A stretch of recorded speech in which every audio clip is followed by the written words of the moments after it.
Welcome to the book launch of The Alternative A to Z of Being a Brilliant Parent.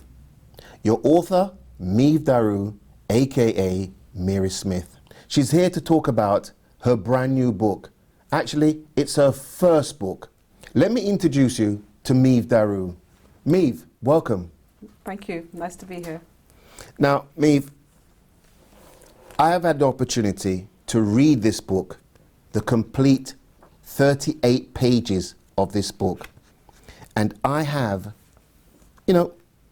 set out a few little questions for you to find out more about this book and how this book is going to help parents in their parenting duties. Where do we start? Do we start from A or do we start from Z? My first question that I want to ask you, Meave, why do parents need support, and how do we give parents support? Okay, well, let me just give you a little bit of background on myself. I run an organisation called Brilliant Parents, and the organisation was set up to support parents with their children's behavioural and emotional needs. Parenting is a risky business. There's so much that can go wrong, and society feels that because you have a child biologically that you have all the answers, and we know from experience that that just is not the case.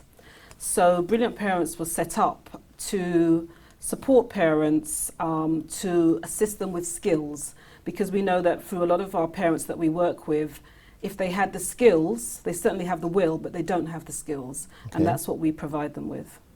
Now, I'm enticed to find out what really drove you to write your first book. Well, as I say, the courses that we provide, not everybody can attend them. Not everybody wants to attend a course because of, unfortunately, the stigma that goes with parenting.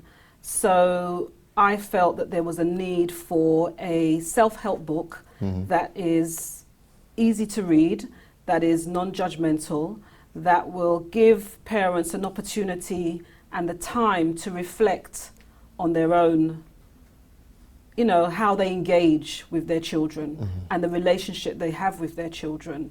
And for many parents, they will be doing a lot of the strategies and have thoughts of a lot of the topics that I cover in the book. But for some, they may not have thought of these particular topics. Not everybody goes into the business of parenting thinking about how they're going to parent. They tend to think about the first year when the baby's born and so forth. But beyond that, not every parent thinks more long term. So through my own experiences, through the work that I've done over a decade, supporting parents, I've chosen some topics which are quite obvious pertaining to parenting and some which are not so obvious. And it's basically another way that parents can seek support if they are open to receive. Has the book demonstrates the A to Z of a brilliant parent? Let me start at the letter A, assertive. Now, what does assertive mean? Okay, well, assertive is a way of communicating. It's a skill. It's a skill to be able to be assertive with your communication. Some of us are more aggressive, some of us are more passive, and assertive is that sort of middle road where you can speak your truth, not with any malice. You can say what you have to say in a calm way, in a firm way, and still get your point across. Now, but being assertive, are you saying to me that I mustn't shout at my child, or I mustn't talk softly to my child? Oh, Jonathan, please don't do that. Or Jonathan, do that. Assertive is in the middle. If you want to be an assertive parent, you have to be consistent. A lot of parents struggle with that consistency because we're all so busy. It might be last night you had 8 hours sleep and Jonathan, as you say, misbehaves, and you've had enough sleep and you feel rational, you feel calm, and then the following night you've had 3 hours sleep and Jonathan's done exactly the same thing, and you decide, well, Jonathan's grounded for a week, when as the night before you were completely rational, fair and calm. So as parents, we have to be consistent, and that takes effort, it takes a good memory, and it takes consistency. And also part of being assertive is to be decisive. Right. So your yes is yes, and your no is no. And if you need some wiggle room, maybe or I'll see. What you don't want to get into a habit of is starting off with a no, and Jonathan decides he's going to have a little tantrum, and you decide, oh, for heaven's sake, just have it. Just have the sweets. That brings me on to my next question, Meave, because parents, as you say, have to know when to say no and have to know when they say yes. Boundaries, the letter B. So why do parents think it's hard for them to say no to their children? It could be for all manner of reasons. Some parents feel that they have to overcompensate. Perhaps there's difficulties at home and they may feel a tad guilty, and so they overcompensate. Some just don't have the will to say no. It could be that they feel intimidated sometimes. We've had parents who've said that they feel intimidated by their teen. You know, giving our children that vitamin NO is so essential, because boundaries keep you safe. Boundaries is a way of life. You know, when you have a child, there is a boundary when you're, you know, when they're in your womb, when they're born, there's a boundary when they're in your arms. When they go to school and they're little toddlers, they then start to say, you know, they may start to rebel and say no. When you're saying don't touch this, they may push the boundaries. When they become teenagers, you find that they actually want to fit in with their friends, and they may not be able to say no quite so easily. It strikes me that when you say boundaries, you're refining your child to a square box. Do not step out of that box. I think boundaries, as I say, is a way of keeping you safe. And sometimes we have to say, do not step out of that box. But the trick is to make the boundary as loose as possible. And within that, they can roam around within that. But as I say, you have to have a certain perimeter in terms of what you expect how you expect your children to behave, how you expect them to speak to you, how you expect them to act. Because if Jonathan, as you've chosen Jonathan, if Jonathan goes to school and Miss says to Jonathan, everybody put their pencil down, and Jonathan hasn't been taught anything about boundaries, he's going to be at a disadvantage. Everybody else is going to be conforming, and Jonathan is going to be doing his own thing. So boundaries is a skill that needs to be taught in the primary school, and I don't mean the school down the road, I mean the home, by the primary teacher, which is the parent. And just before you go on, one other thing I'd like to say is boundaries, if we can exercise boundaries and model boundaries to our children, the hope is that they will start to model boundaries with their friendship groups, because there's going to be times when our children are going to be in a position when they have to say no to the temptations that are out there. And we know there are a lot of temptations out there for our young people. So unless we can model those boundaries and show them that actually one needs to stand up for oneself in a calm and assertive way, as we've spoken about, then we can then model that to them, and hopefully they will take on that method of problem solving. I don't want to elaborate too much on this section, but what if a child is determined to step out of that box? How would we deal with that situation? I think sometimes children need to learn from their own, you know, there are consequences and there are choices, and children need to be free to a degree to make those choices, but we have to give them the skills to make the right choices. You know, children will do the best that they can if we provide them with the skills to do so. The problem that we have is that not all parents have those skills, and that's why we do the work that we do. We want them to do well, we want them to behave, and it's almost as if we expect them to get there by themselves. But unless we can train them and teach them to problem solve, because I don't know anybody that's never had a problem in this life. Do you know anybody? Definitely not. Right, exactly. So part of our role is to help our children to problem solve, not to take the problem away, but to help them, to coach them through those problems. Also, we need to help them to deal with frustration. You know, there are going to be times when they're not going to win the football match. They're not going to get what they want. How do they deal with those frustrations? Again, it's about being assertive, and it's about putting boundaries in place. You know, you can be angry, Yes. but how do you express that anger in a way that is appropriate? And we also need to enable them and to help them not only to problem solve and to deal with frustration, but flexibility. They need to be flexible because things are not always going to go the way that they want. Now, before I get to my next question, I'd like our audience to take a listen to what Dr. Sean Wallace has to say. Hello everyone, I'm Dr. Sean Wallace, and I'm a patron of a wonderfully fantastic organisation called Brilliant Parents. I've been a patron of this organisation since 2018, and one of the reasons I thought it was important for me to actually lend my name and my fame to such an important institution is because parental responsibility and trying to be a brilliant parent is very, very important indeed. As I said in that wonderfully book written by Meave Darroux called The A to Z of How to Be a Brilliant Parent, that anyone can have a child, but it takes more than a lot to be a parent.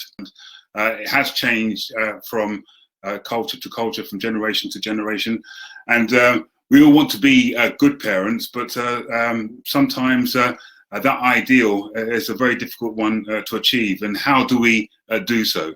I'm not basically saying that the A to Z is the ultimate be all or end all, which will basically tell you all you need to know how to be a good parent, but it is a book which goes a long, long way to helping parents be better parents. And that's what we really want to do, because the relationship between a child and a parent is extremely important, not only for the community itself, but the whole fabric of society. And nobody wants to be a bad parent. And it's important that we know how to actually improve on parenting skills, because I think it's important to have that relationship between the child and the adult, because that important relationship, if it's a good relationship, can, as I say, pass down from generation to generation in terms of having that wonderful relationship between a parent and child. So for me, it's a great honour and a privilege for me to actually lend my endorsement to this wonderful publication. It's good, you should read it. As I say, it may not be the be all or end all in terms of giving you every answer, because at the end of the day, as a parent, you should really know how we can improve our relationship between ourselves and our children to be better parents, not only for them, but to help develop society at large. So please, please, please support this wonderful organisation, Brilliant Parents. Please, please, please support this wonderful publication, because we all want to be brilliant parents, and we all want to basically have that wonderful relationship between ourselves and our children. In the book, we have come up against the letter I, and you have used that word, that letter, I should say, I, to speak about inner child. Now, this is something that I would like you, Meave, to explain to me. What do you mean about the inner child? Okay, so you've heard the saying that everyone has a story to tell. So for some people, that story, that childhood story, might be that they've grown up in a really idyllic setting. They had maybe their mother and father around, they felt loved, they felt accepted, they felt secure, they grew up, they had friends, a lovely neighborhood, everything was no problem at all. For others, it can be the other extreme. For some children, they may have grown up in an environment where there's domestic violence. They may have grown up in an environment where their parents were indulging in alcohol, or alcoholics, became alcoholics, or were drug users. They may have experienced being bullied at school. They may have experienced being compared to their sibling. Whatever it is, Right. within the child's mind, because this inner child is a subconscious mind, when they're not receiving their needs being satisfied, those unmet needs, there is a part in the brain that says, well, you know what? my mummy and daddy, they don't love me. Right. Because they've rejected me, they're being awful to me, they're being wicked, they're smoking, they're drinking, I'm not getting the attention, I feel neglected. And so in their mind, in our minds, we decide, well, this is me, this is my fault. And so what we tend to do is we take those unmet needs of lack of love, lack of attention and everything else, and time and all the other things, and we go through life looking for those unmet needs, and that's why we call it the inner child. Let me ask you, and let me just elaborate and explain to our viewers, when we say inner child, are we speaking about the adult or are we speaking about the child? We're speaking about the adult. We're speaking about adults who are 18 plus, who have this unmet need from their childhood, which was probably within their formative years.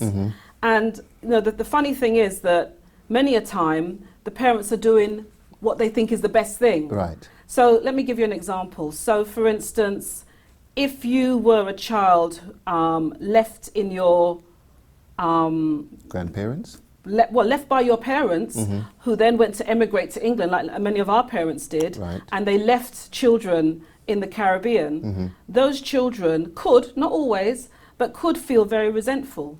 They could feel abandoned. They could feel unloved. Right.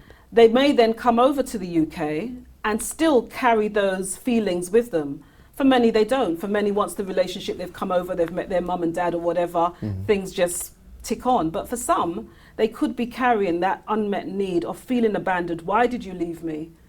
You know, and we have these conversations that go on in our minds. And as children, you know, we can't say to our parents, you know, we haven't got the ability to say, well, you know, I know you left me because you loved me, even though that's why they did, because they were coming to make a better life. Okay. To the child's mind, that inner child is saying, where's my mum? Where's my dad?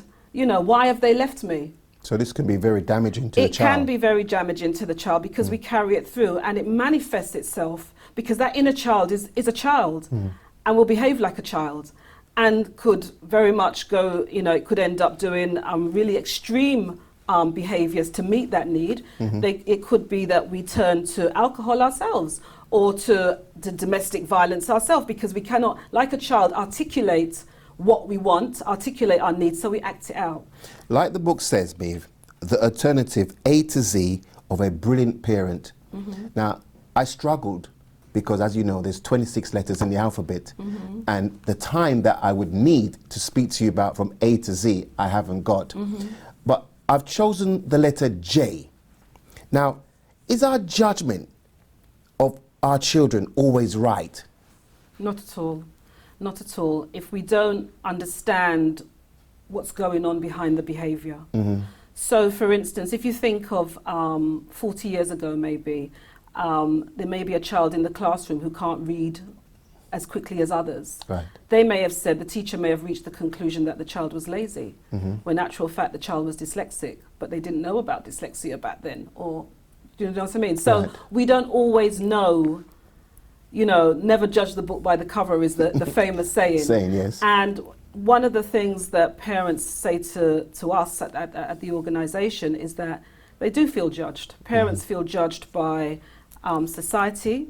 Parents get judged for many of the ills of society. You know, if you look in the national newspaper, there's very rarely a day when parents aren't mentioned and blamed for something. If they're not blamed for obesity, they're blamed for gun crime, they're blamed for knife crime, they're blamed for education and the way that it is. They're blamed for all manner of things. Yes. Yeah. So judgment really doesn't help anybody, but it's something that we all do. It's a natural response. You know, if I put some words in front of you, it would be very difficult for you to just look at the words without translating them into something. What's the meaning? Yes. So we all judge. But I think, you know, we have to be aware that people do judge because of all sorts of reasons. And unfortunately, families judge those who have children that are not behaving in the way that, you know, one would hope. You know, it's very easy to be a smug parent. You know, my child's doing well, so... You know, and it's very easy, but really what parents need is support. You know, it does say that, you know, it takes a village to raise a child, and unfortunately, in the society that we're living now, we're very much more isolated. And you know, there's a small saying in the Caribbean, it's probably worldwide. That saying says, show me your company and I tell you who you are. So we're judging once again. Yeah, we can't help it, but I Yes. think it's for us to be conscious of the judgment and to ask ourselves, do we know the full story? You know, is there something going on that we don't know? And to just be a little bit more open and a little bit more empathetic, because everybody out there has got something that's on their mind, some kind of problem. Everybody. There's nobody walking along the street that, you know, from the richest people to the poorest, we've all got something. And I think maybe just being a little bit more compassionate, shall we say. Yes. Now, the letter L, and you probably know where I'm going to take this, but the letter L, is love essential in a good parent? And what role does it really play, the word love, play in parenting? Love is the foundation. As they say, all you need is love. Love is the foundation. If you have a child growing up that doesn't feel loved, that lack of love is going to be exhibited in their behaviour. But even before you think about the child, I would ask parents to think about themselves in terms of, do they love themselves? Right. Because you cannot give what you haven't got. And if, as I say, going back to that inner child who didn't get the love from their parents and therefore doesn't have the love to give themselves or to give their inner child, it's going to be a lot more difficult to give love to your child.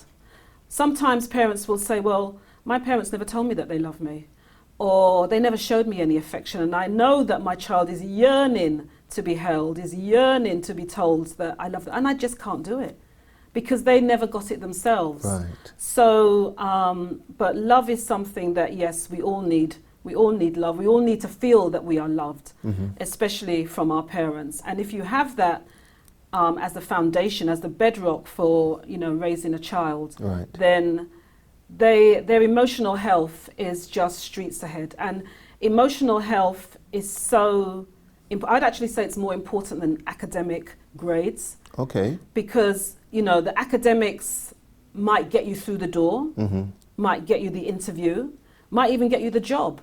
But if you get into a job situation and you have no self-love, and therefore you can't relate to anybody, you think that everything has got to go your own way, you can't take telling, you're not a team player, you're a really difficult individual, you're not going to stay in that job very long. And the reason why you're behaving that way is because that belief that I spoke about, that core belief that your inner child has, is playing out.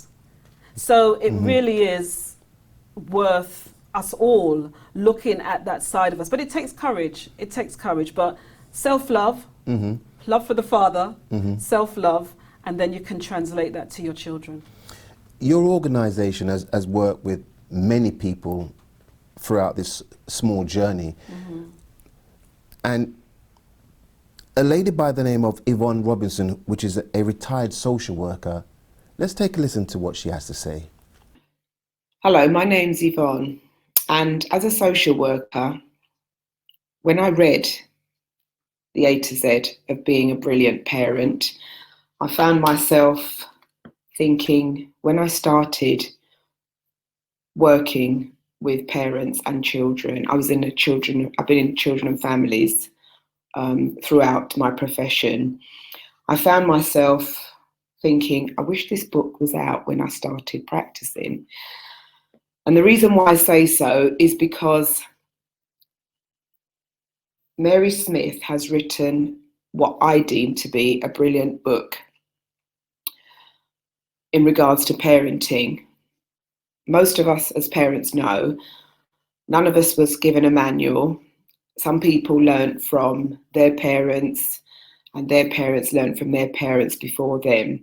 Some parents I've worked with have chosen to select bits of what their parents provided and then fumbled along in their own way, good, bad, or indifferent. But I feel what this book does, it's a good read, it's an easy read, and it provides practical guidance for parents, and it's for parents of all ages. It looks very much like, yes, a modern book, but in my view, it's a book that's suitable for new parents as well as the more experienced parents.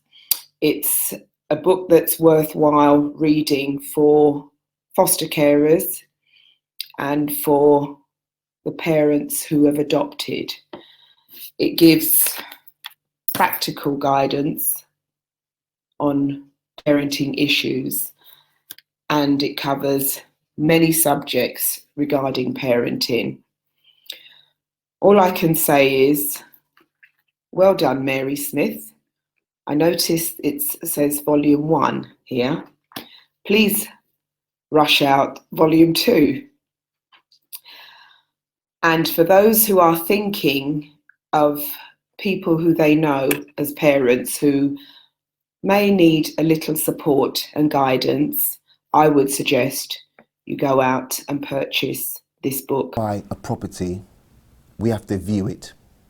When we're going to buy a business, we have to view it.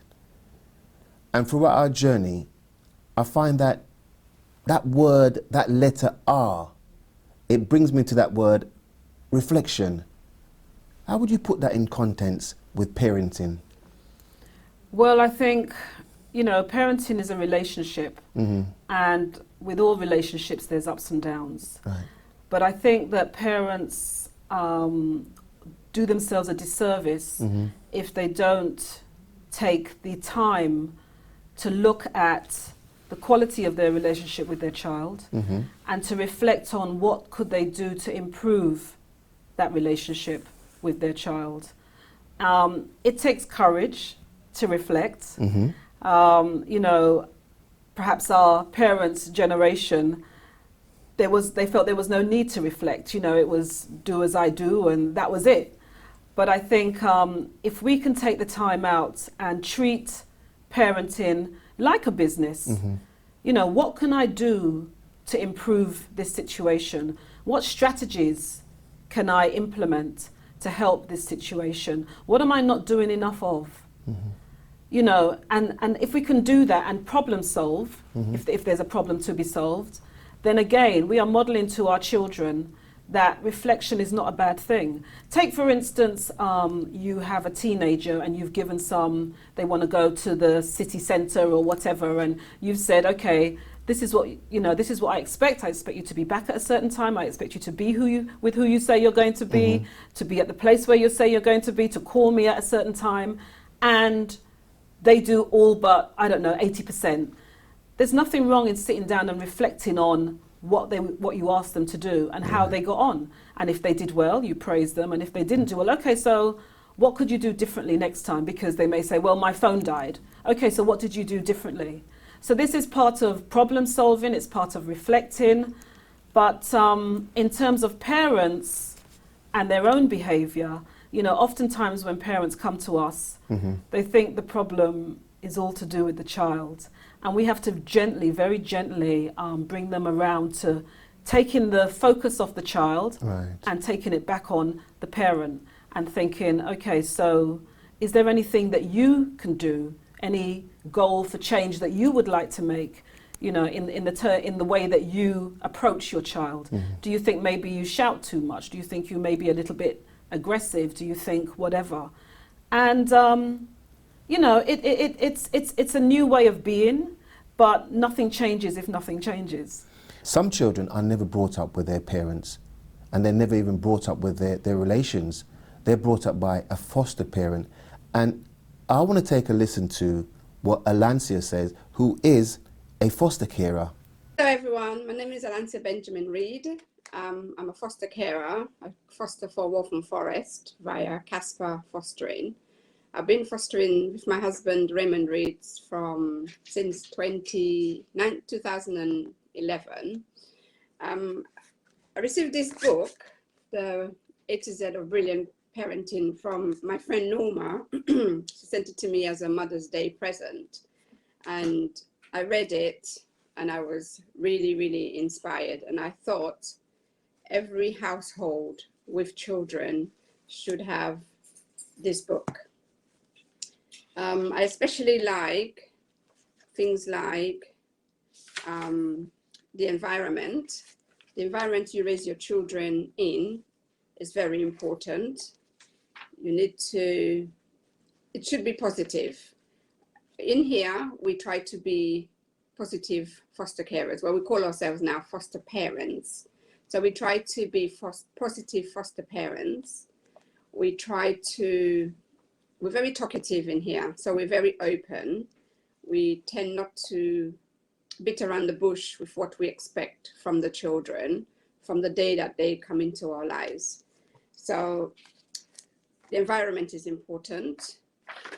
Also, getting to know your child is important, especially this day and age. There's so much going on out there in the big wide world with our young youths. There's so much hidden things that we don't know. And if, as a parent, you feel like maybe tomorrow morning or tomorrow evening when the child comes in from school, I should search his school bag or put your hand in his coat pocket, then why not? You are the parent. The backlash falls on you at all times. They will not say, anybody who knows the child will not say, look how he's grown up. They will say, look how you as a parent has raised this child.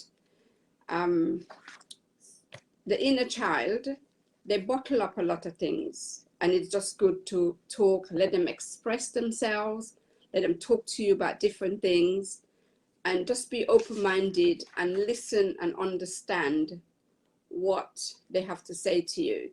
But at the same time, show them love. We show our foster kids love in here. They see how a home should be full of love, even on one-to-one. Don't be too embarrassed or too bashful to hug your child, to tell your child you love that child, to remind the child that the things that you do and the things that you say is because you love the child.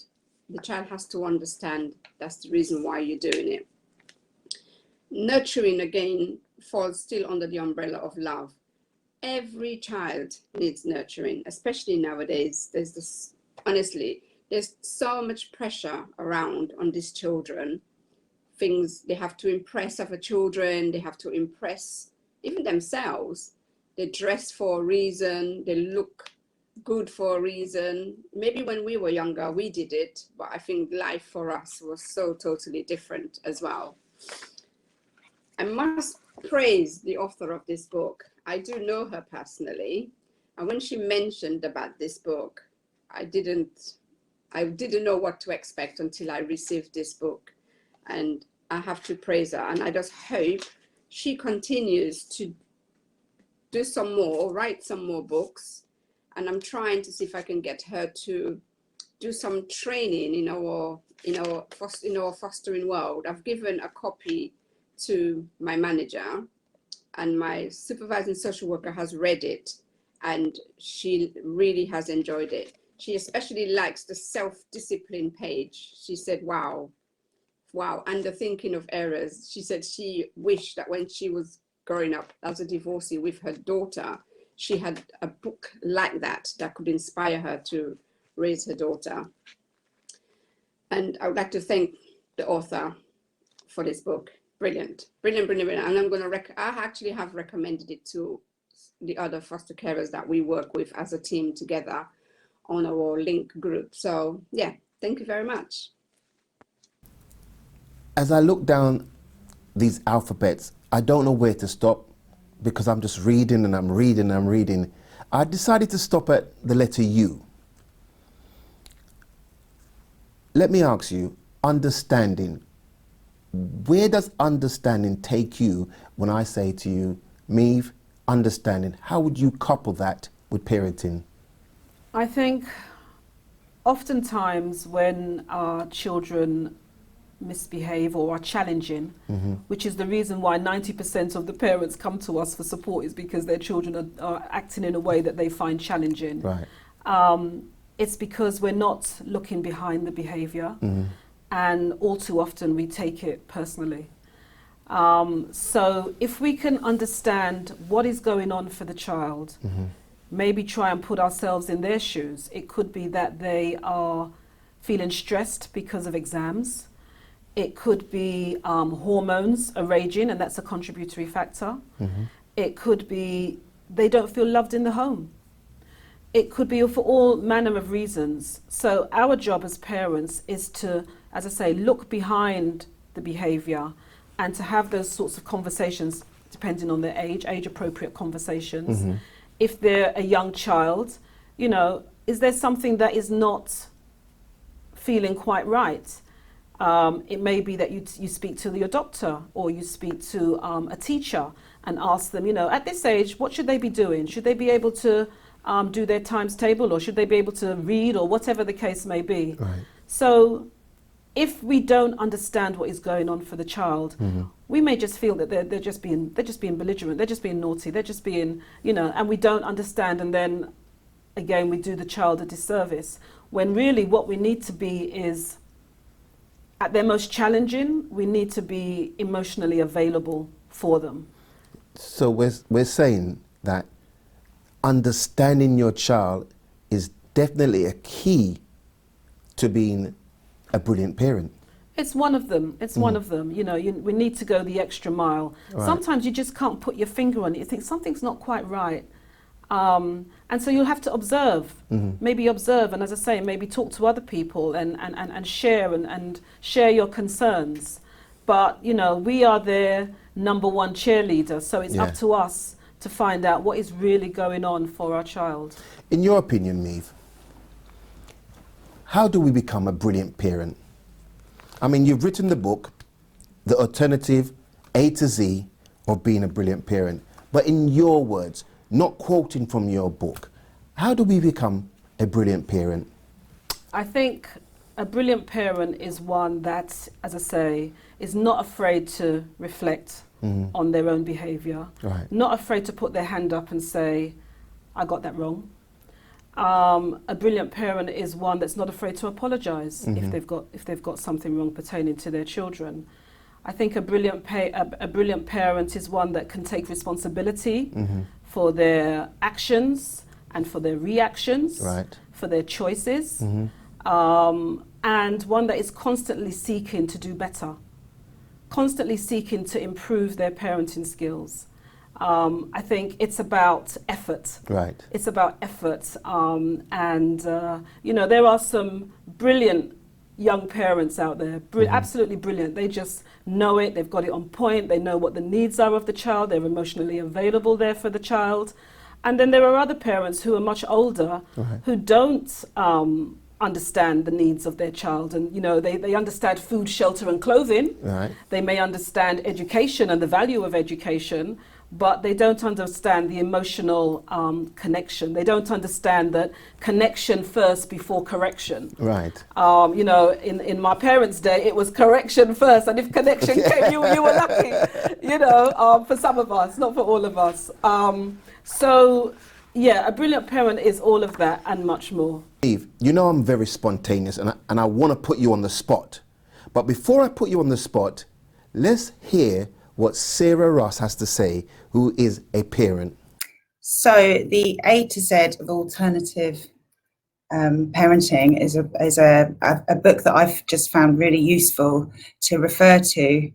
I think it's a book all parents and carers, and in fact anybody that teaches or works with children in any capacity ongoing will benefit from reading this book.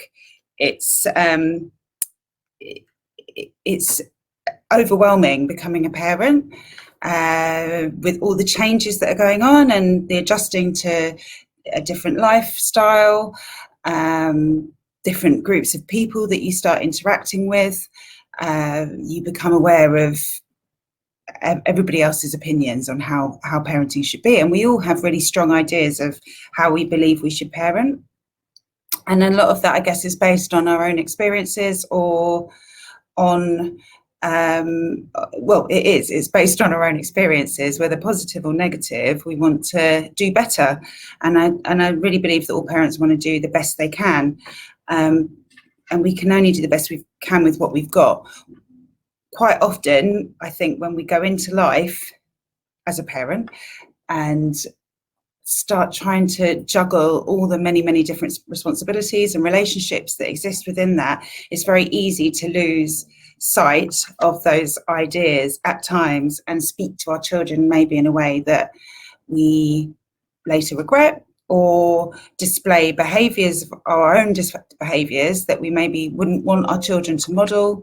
It's easy for us to slip up, and giving ourselves a hard time doesn't help either. So how I used this book was as a reminder, and it's a really gentle but powerful reminder of those values and the ideas that I think I can identify with in terms of wanting to be the best parent that we can be. The ones that really resonated with me, there was G for growth. I think you can easily have a sharp reaction sometimes to things that don't warrant such a reaction. And growth, the letter G in growth referred to looking at where that's come from. Where does that reaction come from? Is it a conditioning that's come from learned behaviour? Is it a deeply steeped emotional response? But even just asking that question is really powerful. And then it allows you to just hold that question, and you don't need to do something with it straight away, but I think having it and mulling with it each day, maybe you want to do a letter a month or a letter a week or a letter a day, however you move through each letter. But I think having a thought, it's a simple paragraph that gives you much pause for thought, and then being able to carry that with you and think, how are you going to, or what are the responses within ourselves? And you just gives you an opportunity to look at yourself and really reflect on how you're being. So growth for me was a big one. I think it's very easy to see when others are projecting, but it's not so easy to recognize it in ourselves. Another one that resonated was values, and again, I think it's those values, they change, they can change, but really if you've got very strong values, looking at where those values have come from is important, and that's part of reflecting and it's part of growth. But really kind of demonstrating them to your child is invaluable, and actually asking them as they get older. I have a teenager, and asking him what his values are has been really insightful. And that was a conversation that lasted a couple of weeks over periods of time. Obviously we don't sit and have particularly lengthy conversations around these things with teenagers, but it was a nice point of focus for us both. I just think, there's so much change at such a formidable rate. So just reminding us and ourselves of what our values are and what our strengths are as a parent, as well as being brave enough to look at our weaknesses. This book really supports in doing that. So, yes. Meave, I have to put you on the spot. I wouldn't be myself if I didn't put you on the spot. I want you to give me a number between 1 and 26. 22? 22 in the alphabet would be V. Okay. The letter V. Let's use that for value. Describe value in being a brilliant parent. Okay, so values in the context of the book, because there is self-value and then there are values, is about standards of behavior. Yes. What are our expectations? What are our principles? What are the things that are important to us as an individual? Every individual will have those values. Every family should have those values in a sense. Do we speak about those values? Do we discuss those values? So for some people, respect may be a value that is important. For others, it may be honesty, it may be kindness, it may be compassion, it may be, there's all manner of values. But sorry to cut you, but do you find that parents lose that value in bringing up a child? I can't speak for all parents. Most parents have values. They may not articulate it. They may demonstrate it in how they live within the household, you know. If your child lies to you, it may be that you have to remind them, what are our rules about how we live? We don't lie, we're honest with each other. You know, if it's kindness, you know, if you see your child doing something kind, you don't have to say, well, our values is kindness necessarily, but if you see them doing something kind, you know, praising them, Right. you know, manners, you know, these are basic values, which really is a guide for how we should all live. Now, I could sit here with you all day long and I could talk about parenting, because sometimes I wonder to myself if I'm being a good parent or if I'm being a bad parent. So I could sit here all day long, but I know we haven't got that time, because my producer, I could see him, you know, waving a stick around. But how would you wrap it up? Because I could sense and I could feel that there's part 2 coming along of this book. So how would you wrap up the first part of your book for Brilliant Parents? I think, Sorry, I should say the alternative A to Z of a brilliant parents. I think I would say to parents that to acknowledge that they're doing the best they can with the knowledge and the resources that they have, to put aside any judgments that people might be making about them and possibly their children, and that could come from friends and family and teachers and whoever, because it's out there, and to recognize that they are trying their best. I would say to them that the only judgment that is important is the judgment that they have about themselves and their children.